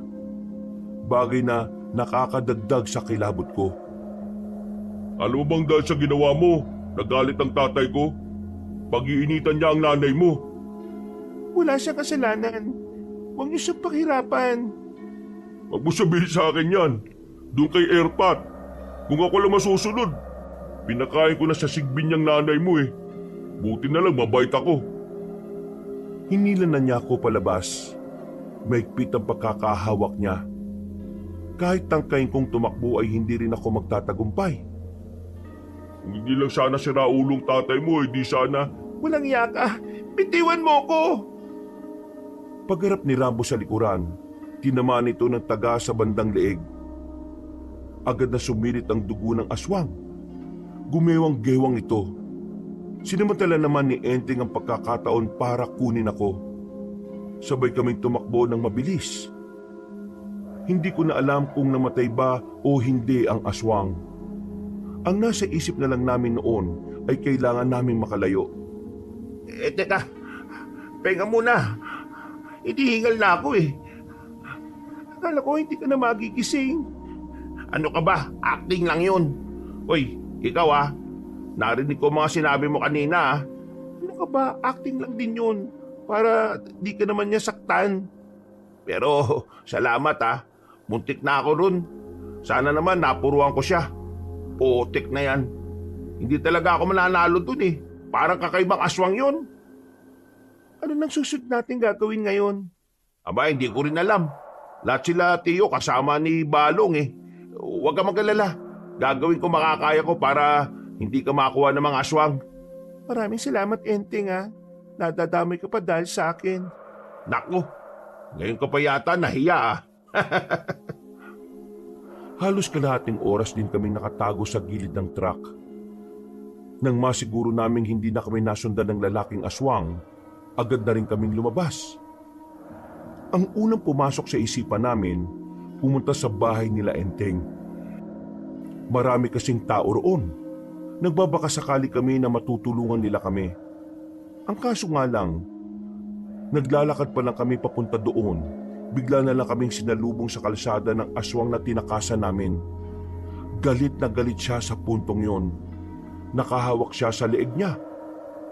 Ang kapal ng mukha mong gawin sa akin yun! Papatay kita! Papatay kita! Ellen, alam na, takbo kagad! Hindi kayo makakatakbo sa akin! Hindi! Agad na lumapit sa amin ang aswang na yon. Dinamba niya si Enteng. Hindi naman nagpatinag si Enteng at pinasiwas niya ang hawak na itak. Tinamaan niya ang lalaking aswang pero parang hindi man lang ito tinablan. Nahawakan ng aswang si Enteng sa leeg. Noong mga sandaling yon, nilakasan ko na ang loob ko para tulungan si Enteng. Dumampot ako ng bato. Dali-dali ko siyang pinalo ng bato sa ulo. Dahil sa ginawa ko, nabitiwan niya si Enteng. Kinuha ulit ni Enteng ang itak at saka pinagtatataga niya ulit yon. Wisit ka! Wisit ka! Mamamatay ka! Hindi tinigilan ni Enteng ang aswang na yon hanggang sa hindi ito matutumba. Nang makita naming nakatumba na ang aswang na yon, agad na kaming tumawag ng mga tanod. Pinagkaguluhan nila yon at sinamantala na namin ang pagkakataon para umalis doon. Hindi na ako mapakali, Enteng. Tingin ko, kailangan natin sumunod kina Balong. Nag-aalala talaga ako para kay nanay eh. Alam mo naman na delikado doon. Mapapahamak lang tayo. Sa isang aswang pa nga lang hirap na tayo eh. Ako na lang, maiwan ka. Hoy, buwang ka ba? Please, Enteng. Alam ko nag-aalala ka lang pero hindi mo maintindihan ang nararamdaman ko. Para ako mababaliw rito. Mamamatay ako kakaisip. Nawawala na ako sa katinoan eh. Oo na. Pero sa isang kondisyon kahit na anong mangyari, hindi ka lalayo sa akin. Huwag kang gagawa ng sarili mong desisyon at susundin mo lang ang mga sasabihin ko. Hindi isa yan eh, 3 yan eh. Ayaw mo na ba? Oo na nga, sige na nga. O magdala ka na rin ng itak. Kailangan mo rin protekta ng sarili mo. Lalo na kapag hindi ako nakatingin sa iyo. Kahit nakabado, sumakay na kaming dalawa sa motorsiklo para sumunod kina Balong. Malakas ang tibok ng puso ko noong mga sandaling yon. Pakiramdam ko nga para akong aatakihin sa nerbiyos. Pero habang tumatagal, parang nasasanay na lang din ako. Makalipas lang ang ilang minuto ay nakarating na rin kami sa tapat ng gubat. Mula roon ay naririnig na agad namin ang mga hiyawan ng mga aswang. Pati na rin ang putukan ng baril na alam naming mula kina Balong. Maganda ka na. Hindi to biro. Kahit ako natatakot din eh. Tapangan na lang natin. Tumungo na lang ako bilang pagsang-ayon. Nang pumasok na kami ng kagubatan, dito na kusang nagtindigan na naman ang balahibo ko. Para kaming naglalakad sa bungad ng impyerno. Ramdam namin ang init na dulot ng kaba. Ang panlalambot na naman sa takot sa kapahamakan. Nang makalapit na kami sa pinangyayarihan, nakita naming nagkakandalabo-labo na sila. Pinagapang na ako ni Enteng dahil baka tamaan ako ng ligaw na bala. Pilit kong sinusuyod ng tingin ang paligid para hanapin si nanay. Pero bigo akong makita siya. Enteng, doon sa parting yon. Doon namin narinig na nakakulong ang mga tao. Baka naroon din si nanay. Bago yon, hanapin na muna natin si Balong. Magpapa-assist tayo sa kanya. Enteng, sa likod natin.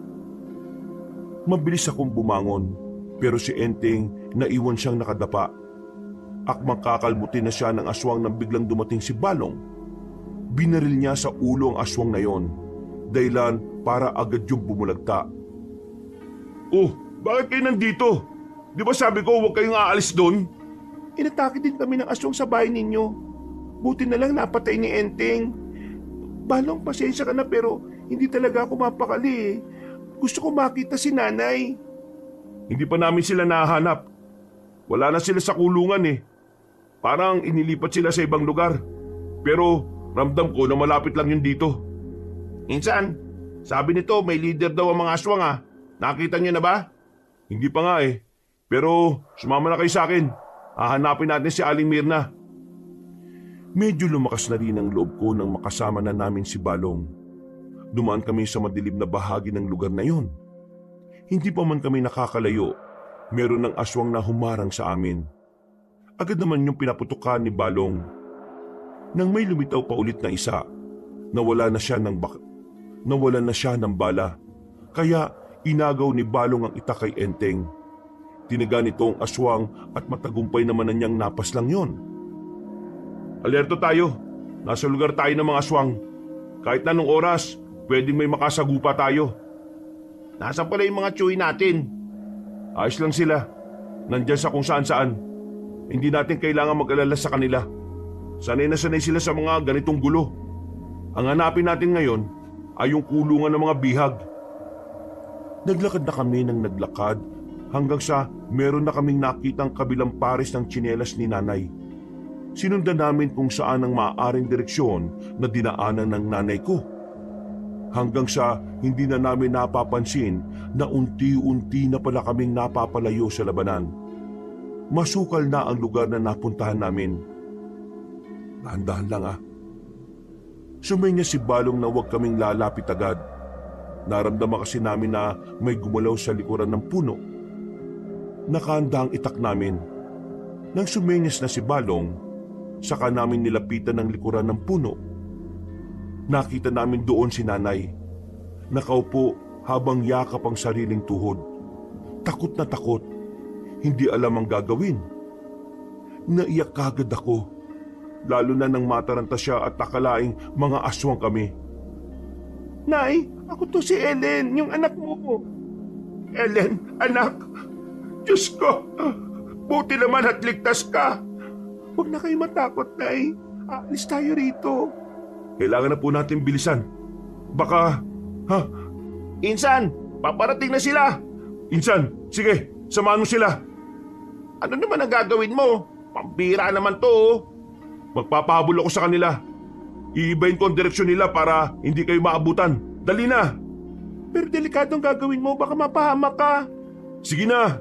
Mas magiging masaya ako kapag nakaligtas kayo mag-ina. Tara na, Ellen. Alam niya ginagawa niya. Hindi na lumingon pa si Balong. Tumakbo na siya pasalubong sa mga aswang. Habang kami naman ay agad na ring umabante. Nagmamadali naming tinawid ang malakas na ilog. Buti na lang at meron kaming lubid na nakapitan doon. Aling Mirna, ayos ka lang? Naninigas ang binti ko. Gilid muna, gilid! Sandali muna naming hinilot ang binti ni Nanay. Nang mawala ng pulikat niya ay ipinasa na siya ni Enteng sa likod. Sa hindi inaasahang pagkakataon, nakasalubong namin ang tatay kong si Raulo. Napatigil kami. Agad ko namang itinutok kay tatay ang hawak kong itak. Hindi, wala akong gagawin masama. Gusto ko lang sumama sa inyo, Mirna. Sasama ko. Wala akong mapuntahan eh. Natatakot ako baka may makasalubong akong... Bahala ka sa buhay mo. Kainin ka sana ng aswang. Tara na, umalis na tayo. Nakikiusap ako sa iyo, Mirna. Ellen, isama niyo ako. Kahit ngayon lang. Kapag nakalis na tayo rito, kahit bahala na ako sa buhay ko. Sama lang ako sa inyo palis dito. Sige na. Manigas ka. Matapos mo kaming ilagay sa alanganin, ngayon hihingi ka ng tulong para sa buhay mo. Iligtas mo ang sarili mo. Kasi kami, ginagawa namin ang makakaya namin para iligtas ang sarili namin. Umalis ka sa daraanan namin kung ayaw mong itaga ko sa iyo to. Ama mo ako. Hindi mo pwedeng gawin sa akin to. Ama? Ang lakas ng loob mong sabihin yan. Ang kapal na mukha mo. Kailan ka pa naging ama sa akin? Kailan ka pa naging asawa kay Nanay? Wala akong matandaan. Ngayon, para sa amin ni Nanay, ay isa ka nalang mantsa sa buhay namin na gusto na naming burahin. Umalis ka sa daraanan namin kung ayaw mong Gumalang ka sa magulang mo. Napalingon kami sa gilid nang makitang may matandang lalaking lumabas doon. Sumakto pa naman na natatamaan niyo ng sinag ng buwan, kaya kitang-kita ko ang nakangiting matandang aswang. Hernan, sila lang ha. Hindi ako kasama. Di ba magiging manugang mo pa ako? Sila lang. Hindi ako kasama dyan. Tingnan mo, sira ulo ka talaga kahit na kailan. Isa kang malaking duwag. Hindi ka ba nahihiya sa sarili mo? Kalalaki mong tao, tumitiklop ka kagad. Sabihin mo na gusto mong sabihin. Kasi baka ito na ang huli nyo. Di ba, Hernan? Tingin mo bubuhayin ka niyan, Mang Isko? Tinakasan mo siya eh. Nag-traitor ka. Balak mo takasan yung ginawa mong kalokohan sa anak niyang babae. Manahimik ka! Hindi ka kasali rito. Huwag kayong mag-alala. Sabay-sabay kayong mamamatay. Total, sirang-sira na rin naman ang pinag-ahandaan naming okasyon. Kaya ngayon, palalabasin ko na ang mga laman loob ninyo. Biglang humaba ang mga kuko na matandang si Hernan. Napahawak na lang sa braso si nanay at takot na takot. Habang si tatay naman, nauna nang tumakbo. Nagkandadapa-dapa pa yun pero wala itong pakialam. Ni hindi na rin kami nilingon. Nakikiusap ako sa iyo. Palayain mo na kami. Hindi naman kami ang may nagawang kasalanan sa iyo. Ang asawa ko, siya ang parusahan ninyo. Nay, hindi siya makikinig sa inyo. Sarado ang utak ng mga aswang. Kulang sila sa emosyon para unawain ang mga bagay-bagay. Buo na ang desisyon ko. Kakainin ko na lang kayo kaysa hintayin ko pa ang kapistahan. Lumikod kayo. Ako nang bahala sa isang to. Akmang aatake na sana sa amin ang aswang na yon nang biglang may dumating na babaeng aswang. Binangga niya ang matanda. Nalalaki naman ng mata na matandang aswang nang makita ang babae. Siya ang babaeng anak nito. Linda, anak, ano ginagawa mo? Bakit mo ko kinakalaban? Sila ang kalaban natin. Ang mga tao ang mortal nating kaaway. Umiling-iling ang babae. Laking gulat namin nang may ilabas yung parang punyal. Pinukol ng babae ang patalim patungo sa ama niya. Nakita na lang namin na tumarak na yun sa dibdib. Hindi pa nakontento ang babaeng aswang. Kinuha nito ulit ang kutsilyo at pinagsasasaksak ang matanda. Kalaunan, namatay na si Hernan. Huwag kang matakot sa kanya. Hindi gaya ng ibang aswang. Meron siyang mabuting puso. Siya ang nagpatakas sa aming mga bilanggo. Hindi niya gustong ginagawa ng mga kapwa niya aswang. Iba ang isip niya. Parang kagaya ng isip ng sa tao. Kahit hindi siya nakakapagsalita, pinapakita niya ang pagpapahalaga sa buhay ng iba. Miss, patawarin mo sana kami kung ano man ang nagawa sa iyo ng tatay ko. Hindi mo dapat nararanasan yun eh. Maraming salamat din sa ginawa mong pagliligtas sa amin. Tumango-tango ang babae habang sumisinghot. Hindi nagtagal ay umalis na rin yun. Samantala, hindi na kami nagsayang pa ng sandali. Sinimantala naming wala na ang mga aswang na nakasunod sa amin. Tinumbok namin ang daan hanggang sa tumagos na kami sa kabilang baryo. Humingi kami ng tulong sa kanila. Naikwento namin ang mga nangyari. Kaya agad-agad namang nagtungo ang ibang residente para tugisin ang mga natitirang aswang. Naging mahirap para sa amin ang mga nangyari pero kinaumagahan ay nakabalik na rin kami sa baryo namin. Tuluyan ang natalo mga aswang. Sugutan man ang mga tsuhin ni Balong at Enteng, malaki ang pasasalamat ko na wala namang nasawi sa kanila. Pero sa kabila ng tagumpay, hindi pa rin napapanatag ang kalooban ko. Dahil sumapit na lang ang liwanag ay hindi pa rin nagpapakita si Balong. Napalingon ako sa labas ng bakuran namin nang makitang kararating lang ni Enteng. Kasama nito ang isa sa mga tsuhin nila. Ano? Nahanap na ba si Balong? Wala pa rin eh. Binalikan na namin pero wala talaga. Diyos ko, huwag naman sana napahamak ang batang yon. Balikan natin, sasama ako sa paghanap. Hindi na kailangan. Sabay-sabay kaming napalingon nang marinig ang boses ni Balong. Nakahinga ako ng maluwag nang malaman na ligtas siya. Pero may mangilang-ngilang sugat. Salamat naman sa Diyos at ligtas ka. Kung akala ko may nangyari ng masama sa iyo. Nung hinabol ako ng mga aswang, nagpatangay lang ako sa agos ng ilog. Napadpad ako sa kung saan. Buti na lang may nakakita sa akin. Kaya natulungan nila ako. Akala ko talaga bibili na ako ng kape at biskwit para sa lamay mo eh. Diyos ko, ang dami mong sugat. Halika rito, gagamutin natin yan. Enteng, kunin mo nga mga panggamot sa loob. Ginamot ni nanay si Balong. Pagkatapos ay lumipat na muna kami sa bahay nila. Habang sinusubukan namin makarecover sa mga nangyari, tinutulungan naman nila kami na makabangon. Wala na kaming naging balita sa babaeng aswang na tumulong sa amin. Ang pagkakaalam ni Balong, umalis na yon sa probinsya namin. Samantala, nakaligtas din ang ama kong si Raulo. Totoo nga talaga ang kasabihan na matagal mamatay ang mga masasamang damo. Sa dami kasing nangyari, nakabalik pa siya ng baryo nang hindi man lang nasusugatan. Mirna! Helen! Lumabas na kayo dyan! Bumalik na kayo sa bayan at magsimula na tayo ulit! Kalimutan na lang natin ang mga nangyari! Ay! Nasa kalagitnaan kami ng hapunan noon nang marinig namin ang tatay ko.